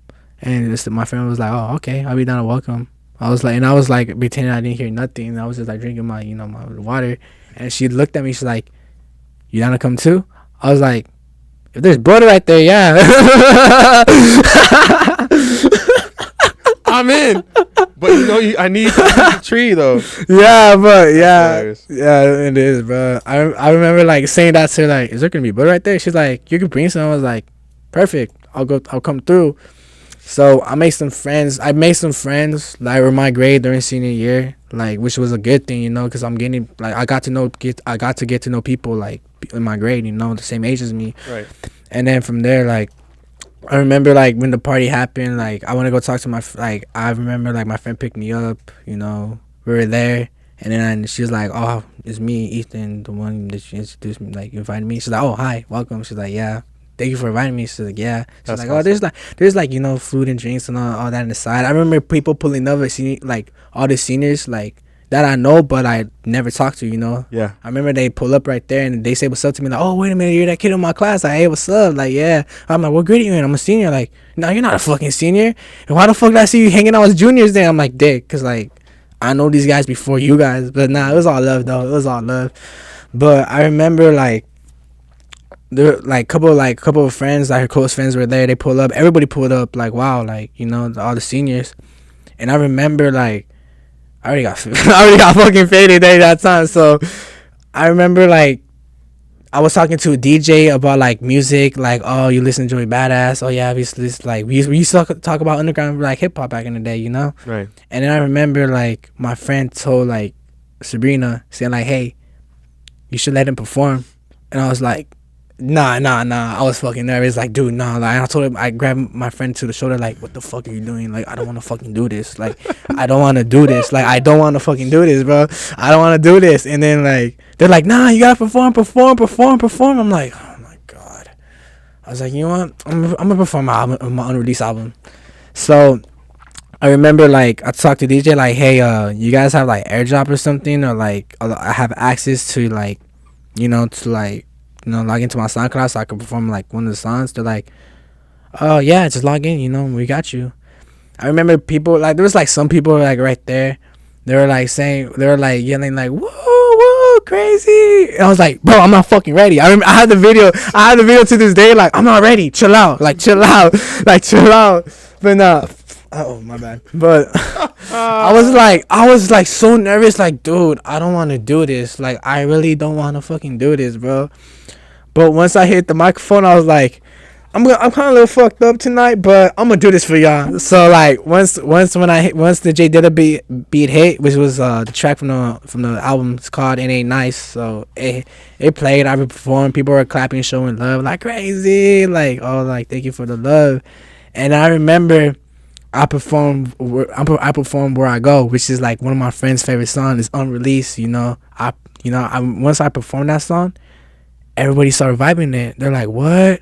I like that song a lot. I like that second song. People are like cheering, like, yo, I like that song. I'm like, dude, I think the song's gonna be like, you know, I feel like the song's gonna be like, it's gonna like change, like, you know, change my the trajectory of your life. Yeah, for sure. And even though it's like it's about like the interesting fact about that song is about like how my grandparents moved to the United States. Wow. Yeah, and and it was just a message about how it was hard. It was like, I love how people like that song because the struggle is real, and it was melodic too.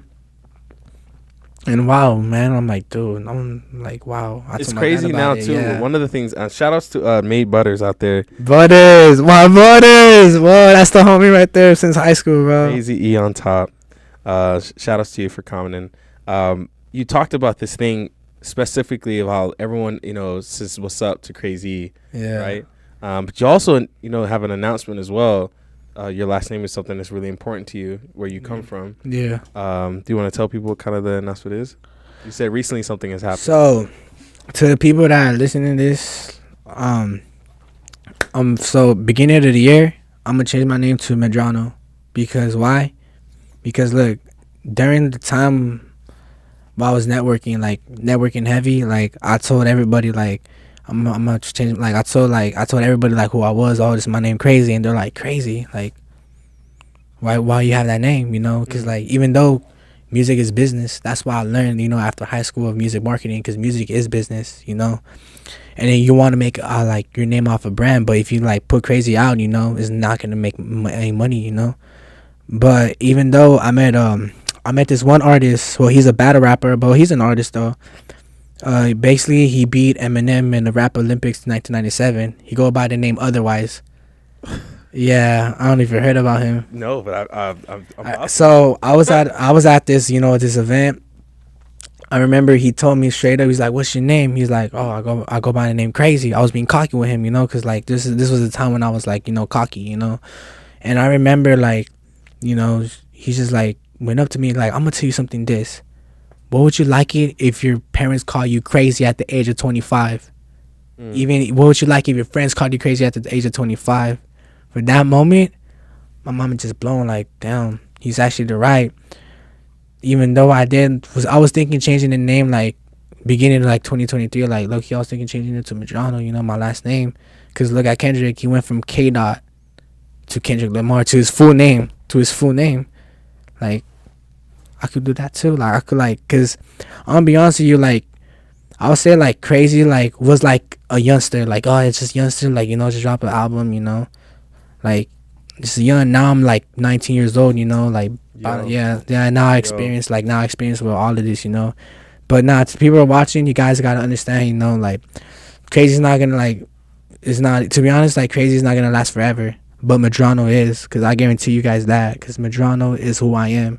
Cause when I look back as Craz-E, I was just like a young cocky broke artist, But now I feel like Medrano is like a humble artist, that he's like already like studying, like he's already studied his craft. Now he's like gonna become like a humble poetry. Kind of like how K Dot transformed. Yeah.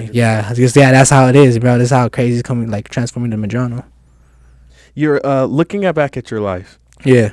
Everything that you've essentially so far up until now. You're still young. Yeah, I'm still young. Do you have any regrets? Well, I got a lot of stories to tell you before regrets. The more I can finish my high school story, bro. Do it, please. Yeah, sorry about that. Yeah, so from there, I met some kids from ASB during high school. Like, they were asking, like, dude, we should have like a rap battle contest, like an ASB event. And then I remember like, yeah, I got a friend named Craz-E. Shout out to Samuel. He told everybody about me. Like, oh, I got like a friend named Craz-E. He's actually pretty good. You should ask him. And I remember walking up to the stairs and I saw all these like group of my homie like Cole, Samuel, and this is the time where I met Josh. Shout out to homie Josh. Hope you watching this. This is the time where I met him. So from there, like they were like talking about. They're like, oh, we were just talking about you. Like, oh, for real? Like, yeah. They're like, yeah, we were thinking having like, just like a rap battle contest or like a perform like an amphitheater. I was like, hold on, bro. You said performing? They're like, yeah. I was like, look, I was about to say this.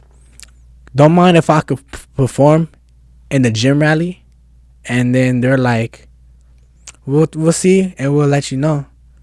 So a couple months passed by. I dropped my album, my first mixtape album, Cerotes. And then it kind of did good. People gave a shout out. A lot of people reposted it. A lot of people showed love. And people were like, oh, who's this? Like, people were like, man, who's this? People from my school barely know who I was. Right. Like, oh, like, he's a rapper. Like, damn, he's actually getting his name known. And then I remember, like, March happened. I get a text from my friend Samuel. They're like, hey, guess what? They want to talk to you. And ASB is having a rally meeting about it. And I was like, it's about damn time. It's about damn time. It was about damn time. So, like, I remember, like, showing up to the meeting. They introduced what they're going to do. I went up to the instructor. Oh, you know, hi, my name is Ethan. Basically, I'm not new because I got here in sophomore year. So, like, oh, welcome to Wilson. Yeah. So, I showed her my songs. Like, I was thinking, like, performing these 2 songs. I showed them where I go. They're like, yo, I like this, but we could keep it clean. I was like, oh, definitely. I'll practice, keep it clean. I'm going to be honest with you. Like, performing songs, like, if you want to perform, like, a clean version song, it's really hard. It's really hard to use. Like, it's really hard to use without a cuss word. Like, every song. Like, it's really hard. So, from there, you know, we talked. They're like, you know what? We'll make it happen. We're like, wow. I want to say shout out to Samuel, you know, and Josh for doing this, you know, Wow. like, straight up. Like, if it wasn't for you, you know, I won't be having, like, that love that I used to get, you know. But so April comes by. It was like, I believe it was around the 20 like the middle of the 20 years. I got to know people from my grade, you know. Like, I got people like it was like sort of people to my grade. Like, I started talking to people like, you know, my grade. Like, wow, it's sad. It sucks. Like, I'm getting like get to know people from my grade, but it has to be at the end of the year, which kind of sucks, you know. I remember, like, 2 days, like, I was just practicing I was in the mirror just practicing, keep on practicing. And then I was just like, man, I'm fucking ready, bro. It's do or die. He said it's my enemy moment. It's like, it's do or die, motherfucker. But that's awesome. So I remember, like, I had my friend Randy, shout out to Randy, help me to make out the shirts, you know, you know. Like, he helped me out to make shirts, so we screen printed them, and we had Craz-E, like, the logo. I was like, damn, that's fucking sick. I remember, like, the next day, it was fucking showtime. It's time to get this, bro. I was like, my moment, that day, I was just watching nonstop of my favorite artists, like concert videos, bro. Like, straight up concert videos. Like, all right, I gotta see how they pull out with their energy, you know. I was watching Logic's like concert, Forrest concert, freaking every like artist like that I used to listen to back in the day. It's like shows, so I could get that energy, you know. So that's, you know, like, you know, taking notes. Oh, huge. Yeah, huge. So I remember, like, I printed out the shirts. People bought them. Like, some of the supporters do, like, hey, I'll buy them, you know, support. So I was like, all right, bet. And I remember, like, people were telling me, like, hey, is it true that you performed in a rally? And I was like, oh, it's just rumors, bro. It's just rumors. It was just rumors. So, like, and then I posted my story, like, the day before the rally. I'm like, you know what, guys? The rumors is true. I'm performing, but I'm only going to perform in Rally 2. And this is what I said. Because, look, I sacrificed from the people that support me. Basically, I told them this: if you guys want to ditch your class, if you guys in Rally 1, y'all could you could try to ditch your class. If y'all get caught and get in trouble, don't worry, I'll take the blame. Because I told you guys so. So from there, you know, yeah, I'm like that, bro. He's coercing the whole senior year class. Like, look, guys. You have to be here. This is it. This is the moment we all been waiting for. This is the moment, bro. This is the moment we all been waiting for. Like, we have to be here for this. This is dope. Yeah. So, like, from there, you know, so I stole people my shirts, and then they're like $10, but I had to raise the price the next day. So, like, when my friends are like, crazy, how much for a shirt? They're like, oh, it's $15. How the fuck did he pay $10? The offer is done. You didn't notice that? The offer is done. They're like, so from there, you know, I remember, like, I was just, like, in, like, the rally was going on, and I was just, like, there, just on focus mode, and I was, like, breathing. I was about to fucking pass out. Don't get me wrong. My principal looked out to me. She was like, dude, like, are you good? I'm like, yeah. I'm just, like, having, like, my anxiety is going, like, 0 to 100. Like, no, 0 of to course, 100, yeah. 0 to 100.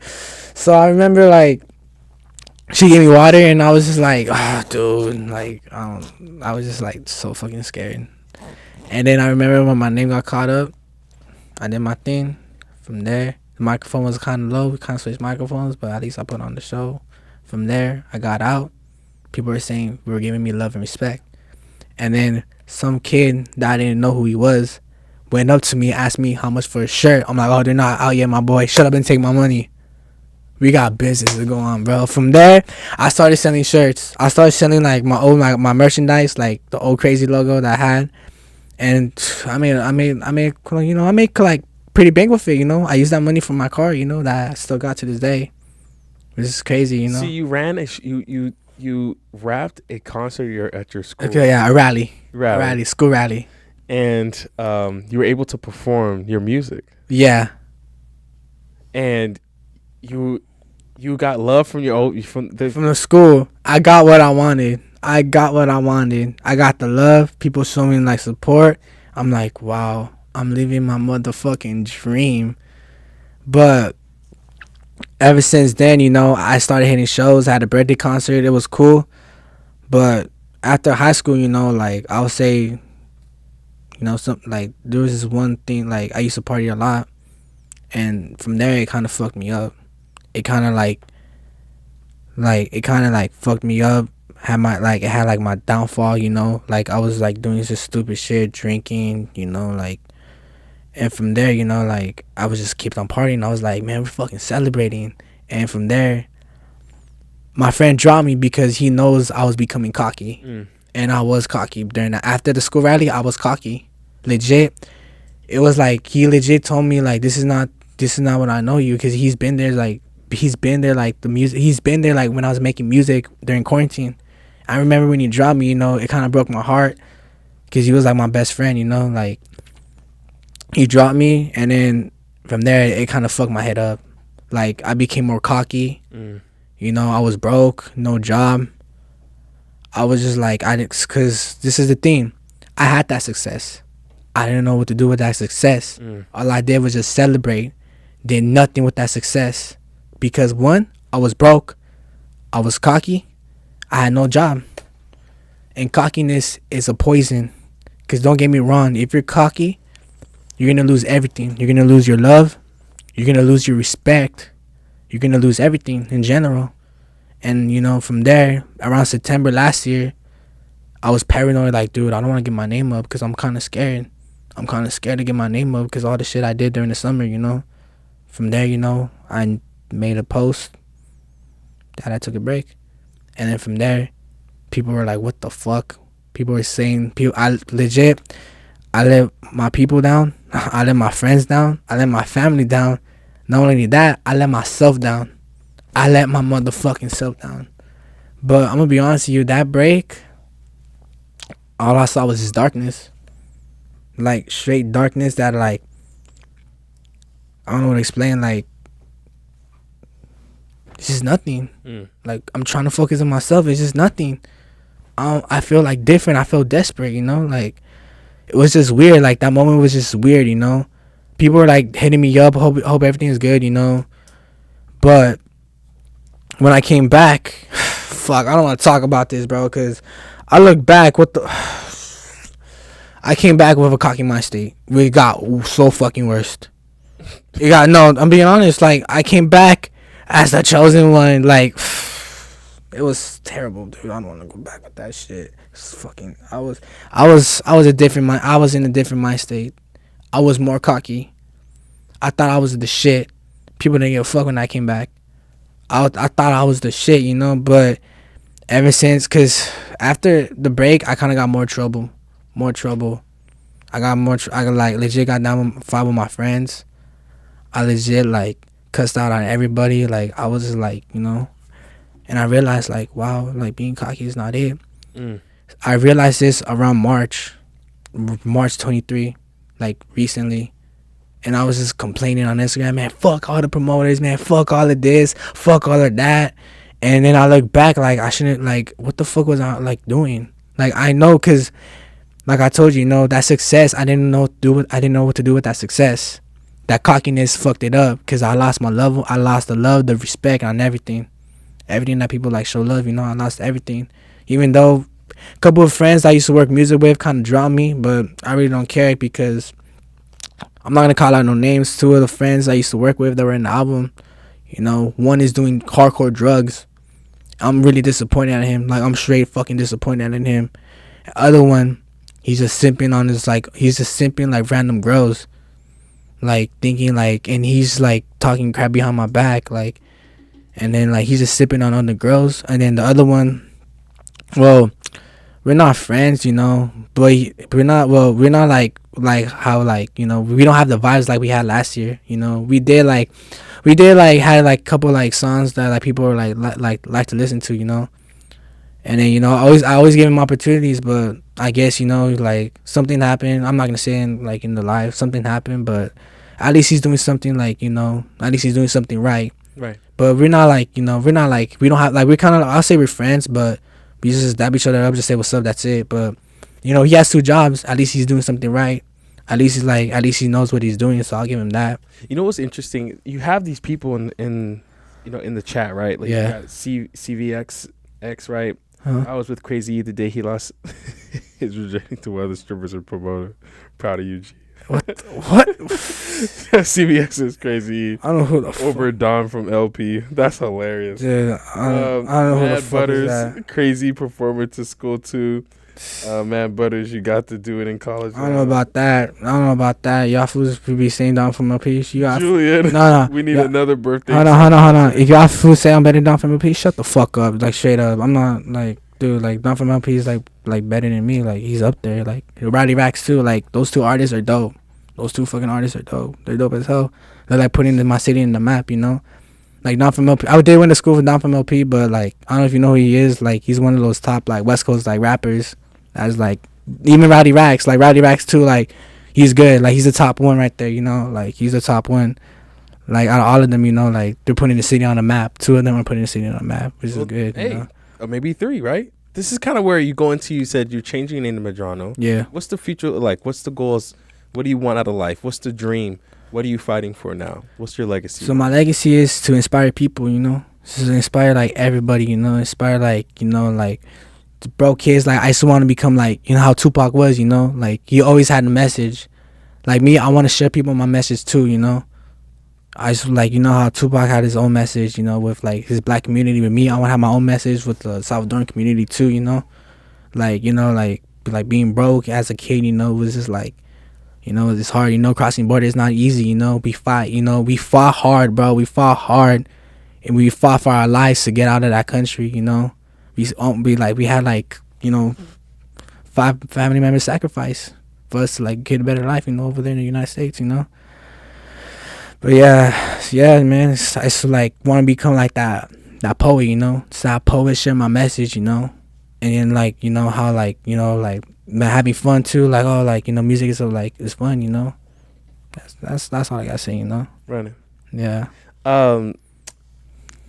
Is there anything else you want to add? Nah, so I would say, like, networking, networking kind of changed, like, my mind state. It made me become more humble how I was, like, during COVID year, because COVID I was humble. Ever since then, like, after meeting all these young, like, these artists, that gave me some of my advice. They legit told me, like, they told me all of this, and it made me become a better person than I was during last year, and then, like, during, like, February, like, the winter. Like, now I see myself, I'm more humble. I have my hopes up, like, the thing is, I want to get that success again, and now I know what to do with that success. Cause, to be honest, I don't go to parties no more like I usually do last year. I don't go to parties whenever people be like, oh, there's a party right here. Nah, I got fucking networking to do. Cause I go to events now. I go to events and show people my work, and legit, so I could get the opportunities in. And basically, right now, like, last month I was taking a break with networking because I was like, I'm gonna push my work in, just keep pushing my work in, and from there, so I could, like, get the opportunity comes into me. Because, to be honest, like, I'm not the type of person that asks for opportunities. I'd rather have opportunities comes into me. I'd rather have the doors open for me, like that. I respect it. Yeah. No, it's huge. It shows that, one, that people value you, not just so much you trying to value others, right? Mm-hmm. We move on to our final segment here. Yeah. We could have some deep questions for you. Yeah. To come and jump into some things as well. So someone says we need another birthday concert. I'm not sure. I mean, we're gonna rent a venue, so probably like my 20th birthday, cause I did have a birthday concert. It was cool, but it was like a lot of drama at the end, you know. Okay. So that's where everything fell down, and that's the day where my best friend dropped me. But thing is, me and my friend, you know, we tight now, and he told me to stay humble, and I'm always gonna stay humble, you know. Whenever I put my work in, I'm never gonna be that young broke cocky artist I was back in the day, like during that time, because I was just like cocky, crazy, real crazy, you know. But now, like, I see myself, this is an era where crazy is developing to Medrano. I can see that. Did almost like you're evolving into something. Yeah, I'm evolving like to the person I want to be. Respect it. Yeah. Yeah, you can't appreciate the good things in life unless you have gone through the bad. Yeah. So the fact that you had that sense where you kind of fell into the bottom of there, that's when it gave you the moment to kind of appreciate what you had, the things that you're going through, and to appreciate your next kind of steps moving forward. So, but anyway, yeah. So we got some questions here. This is chosen by Sarah. We call it our deep questions segment. Yeah. Deep questions segment. So, first question. Yeah. What's a personality trait you wish you had more of, and why? So basically, I'm gonna be honest with you, like I had like multiple personalities. I could see that, you know. You watch Total Drama Island? Yeah. You know Mike, that one character? You know what I'm talking about, right? Because I was a Total Drama kid, like I had like back in elementary, you know. So yeah, I'll say it like that, like humble, like humble, angry, you know, empathy. Because to be honest, like I don't even like notice like this album I'm working on. I'm writing a song called Still Cipote. It's basically still a little boy as a Salvadorian slang. It's about like, it's not about me. It's legit about how kids these days, you know, want to hustle on the streets. Like they want to hustle. They want to hustle on the right way or the wrong way. So basically, I have a song called Still Cipote. Like basically, I'm an empathetic person. I can see that. Like I'm an empathetic person because I could feel someone's pain just like that. Because I seen like people what they been going through, including my friends that used to do the same shit in the streets, you know.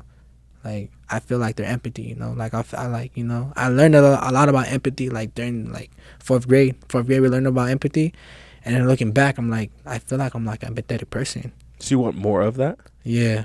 Okay, that's dope. All right. Next question. Jeez. Yeah. What's a dream from your childhood that you never forgot? Dream that I never forgot as a childhood? My dream when I was a child, I always want to become like a WWE wrestler. That's the only thing. Like I had so many dreams. Like damn, I want to become an MMA fighter. I want to become a WWE wrestler. But I feel like music is gonna be like the thing, you know. It's something that's interesting because you mentioned how even you're still now trying to go see James Mysterio. It's like I still wish I could.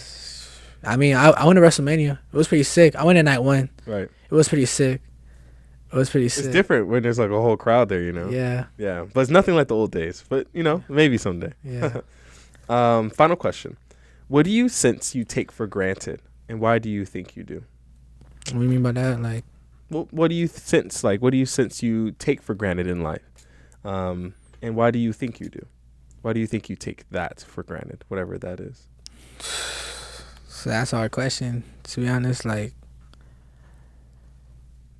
can I say like a role model? Like, you know, be a role model or something? Whoa. Yeah, okay. No, like, it doesn't matter. Whatever it is. It's like to inspire people because that's my goal. I always want to inspire people. Like with my message, you know. I always want to inspire people because people be like, whenever I drop music videos, you know, like this one song, like this one track, the video I dropped recently is called Priceless. It's about like me, like how, because to be honest, I used to hustle like when I was a teenager, like freshman year. That's what everything went back to, you know. Used to like hustle the wrong way, and then from there, I from senior year, I hustled the right way by sending CDs and sending my merch. Because to be honest, I kind of see myself as a hustler, because I have a song called Young Hustler too, and I remember like this my little friend, like my little homie who's an artist, he straight told me like, you inspire me, bro. Oh wow. Wow, like wow. I want to keep doing it. I want to show passion, you know, like with my people, you know.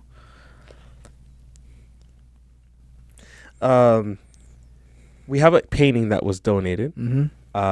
this painting was chosen by you. You have Yes, actually sir. a good amount of selection, guys. We actually chop things up. This piece was made by a young lady named Juliana. Juliana, shout out Juliana, for real. Because that painting is nice. Like, it's really nice. Why did you choose that one? Because, you know, like, I'm to be honest, like, I like to see like the stars. I like to see the stars, and forest is pretty nice, you know. Something like I always like every time like at night I always go uphill, like where all the stars is at, and even including the trees too. Cause like there's a spot called Top of the World, you know. It's like in Hacienda Heights.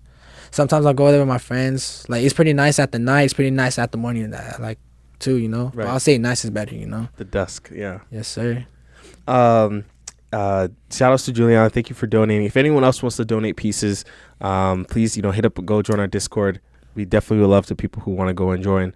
And we would love to get to more paintings so we can, we're going to be posting her stuff and sharing all of her tags inside if you want to go and see her work.